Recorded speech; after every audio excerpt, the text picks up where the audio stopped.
새누리당이 연일 나쁘끄러운 일로 구설에 오르고 있습니다. 상임고문인 박기태 전 국회의장의 성희롱 사건에 이어서 이번에는 당 부대변인이 장애인 단체장에게 욕설과 폭언을 한 혐의로 고소를 당했습니다. 노지민 PD와 함께 알아보도록 하죠. 어서 오십시오. 안녕하십니까? 네, 새누리당 부대변인 박진식 씨인가요? 네, 그 지역 장애인 단체장에게 욕설과 폭언을 했다. 피소가 됐다는데 맞습니까? 네, 지난 13일 새벽 새누리당 부대변인 박진식 부대변인이 한국지체장애인협회 정성구 하남시 지회장에게 전화를 걸어 폭언과 욕설을 한 사실이 확인됐습니다. 박 부대변인은 5분 이상 정 회장의 장애를 비꼬며 욕설을 했고, 정 회장은 어제 수원지방검찰청에 통화 내용의 녹취록을 첨부한 고소장을 제출했습니다. 사건의 파장이 커지자 새누리당은 오늘 권은희 대변인의 브리핑을 통해 사과를 전하는 한편 해당 부대변인을 즉각 해임하고 징계위에 회부하겠다는 입장을 전했습니다. 한편 민주연합 최민희 의원은 오늘 피해자의 인권과 재발 방지를 위해 박 부대변인을 국가인권위원회에 제소했다고 밝혔습니다. 네. 그리고 배우 김부선 씨를 둘러싼 논란이 한창인데요. 김부선 씨가 주장해온 대로 아파트 난방 비리가 있었다는 쪽으로 결론이 나는 모양이에요. 네, 오늘 서울시 관계자를 통해 확인됐습니다. 이 관계자는 지난해 11월 곽재웅 전 시의원과 김부선 씨가 2년 전 성동구 H아파트 일부 가구의 난방비가 실사용량보다 낮게 부과됐다고 문제를 제기했고, 성동구의 의뢰로 서울시가 실태조사까지 진행했다고 밝혔습니다. 서울시는 H아파트 536가구에 27개월간 부과된 14,472건의 난방비를 조사했는데요. 조사 결과 한겨울 난방량이 0으로 표기된 사례가 300건, 가구당 난방비가 9만 원 이하인 사례가 23,098건으로 확인됐고, 이에 대해서 성동구는 올해 5월 경찰 수사까지 의뢰했습니다. 한편 아파트 주민 폭행 혐의로 경찰 소환 조사를 앞둔 김부선 씨는 자신이 난방 비리를 폭로하려다 먼저 폭행을 당했다고 주장하고 있습니다. 네. 그리고 경찰서장이 돌린 한전 돈봉투 사건, 청도뿐 아니라 밀양에서도 비슷한 일이 있었습니까? 네, 밀양 송전탑 반대대책위는 한전이 송전탑 공사 반대 활동을 주도적으로 해온 주민 A씨를 돈으로 매수하려 했다고 주장했습니다. 지난 2월 송전탑 반대가 거센 상동면의 이장이 마을 주민 A씨에게 현금 800만 원을 전달하기 위해 여러 번 시도했지만 A씨는 끝까지 거부했는데요. 이런 정황을 알게 된 마을 사람들이 이장을 추궁했고, 이장은 한전 밀양특별대책본부 소속 김모 차장에게 돈을 받았다고 털어놨습니다. 네. 한전 측에서는 어떤 입장을 갖고 있습니까? 네, 한전 측은 당시 이장이 합의 시 받을 수 있는 보상금을 먼저 지급해달라고 요청했지만 거절당했고, 이를 알게 된 시공사 측에서 대신 보상금을 준 것이라고 해명했습니다.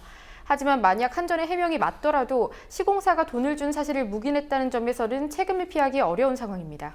네.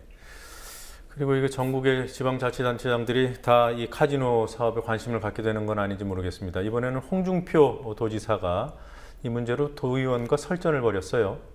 네, 홍준표 지사는 경남미래 50년 사업으로 추진하고 있는 진해 글로벌 테마파크에 카지노를 유치한다는 계획인데요.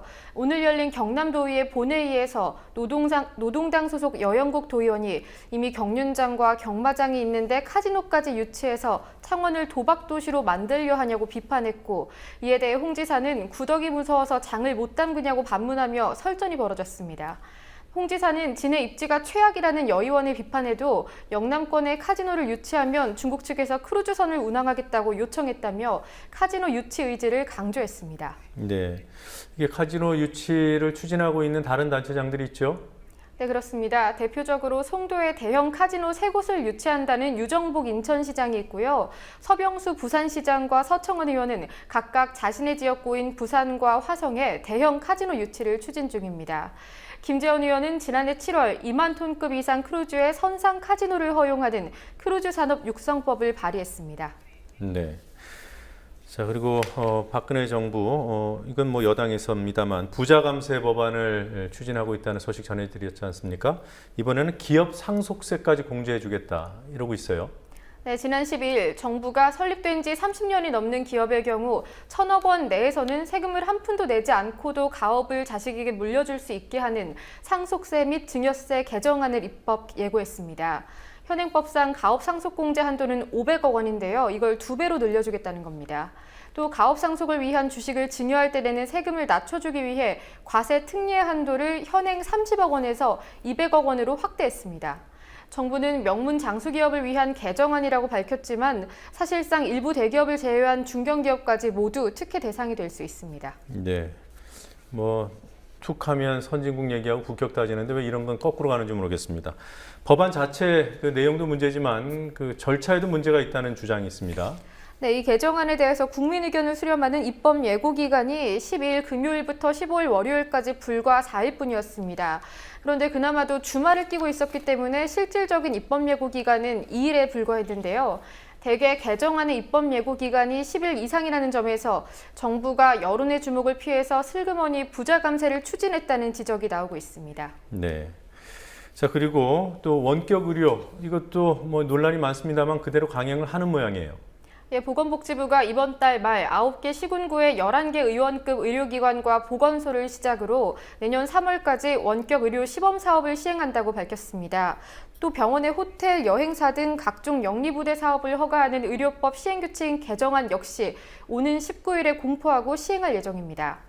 의료법 개정안은 입법 예고 기간 동안 약 200만 명이 반대 서명 운동을 했고 10만 명이 복지부 사이트에 반대 의견서를 제출할 만큼 반발이 심했는데요. 결국 부대 사업 범위에서 국제 회의업만을 제외하고는 그대로 확정돼서 시행될 예정입니다. 네. 의료단체 그리고 시민단체들 반발은 어느 정도입니까? 네, 보건의료단체와 시민단체들은 문영표 보건복지부 장관의 사퇴를 요구하면서 박근혜 정부의 의료민영화 정책을 강하게 비판했습니다. 의료민영화 저지를 위한 범국민운동본부는 오늘 성명을 내고 박근혜 정부가 기어이 의료비를 급증시킬 의료법 개정안을 공포하겠다고 밝혔다며 의료민영화법 제1호이자 민생파탄법이라고 비판했습니다.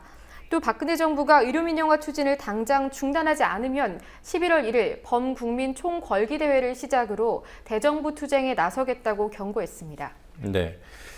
자, 뭐 담배세 인상 사실상의 서민 증세다 뭐 이런 보도를 쭉 해왔습니다만 구체적인 근거가 제시됐군요.